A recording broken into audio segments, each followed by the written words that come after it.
Bonjour, je m'appelle Sébastien Emorio, je suis directeur du planning stratégique et de l'innovation chez Havas Media en France et je viens vous parler d'un cas que nous avons fait avec le quotidien L'équipe autour de la Coupe du Monde. Donc la Coupe du Monde, c'est l'événement mondial le plus important, le plus médiatisé. Et l'équipe, c'est le seul quotidien sportif en France et donc forcément la référence en termes de médias sportifs sur un marché de plus en plus concurrentiel. Car au moment de la Coupe du Monde, forcément, les télés, les radios et les autres quotidiens font tous du contenu sur la Coupe du Monde. Alors, comment avons-nous fait pour intéresser les gens? Dans ce genre de manifestation, le meilleur moyen pour soutenir son équipe, c'est d'en porter les couleurs. C'est ce que font les Allemands, c'est ce que font les Anglais, c'est ce que font les Espagnols, c'est ce que font beaucoup moins les Français.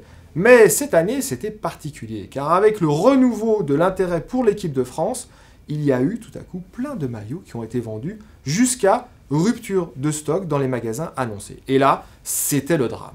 C'est pourquoi nous avons décidé avec l'équipe d'offrir aux supporters le maillot de l'équipe de France en page centrale du numéro de la veille du match. Ensuite, l'idée était très simple. Il suffisait de se prendre en photo avec la réplique du maillot en papier, ce maillot de l'équipe de France, et de le partager sur les réseaux sociaux via le hashtag #MonSelfie pour l'équipe.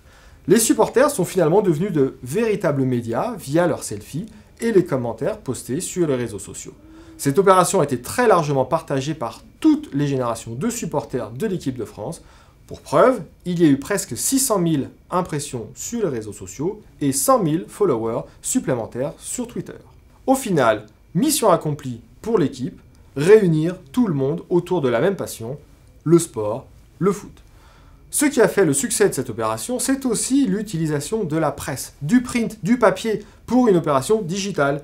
À l'heure où la presse souffre beaucoup de la concurrence digitale, en particulier pour les résultats sportifs, il fallait que l'équipe montre sa capacité à faire vivre une idée sur les deux supports.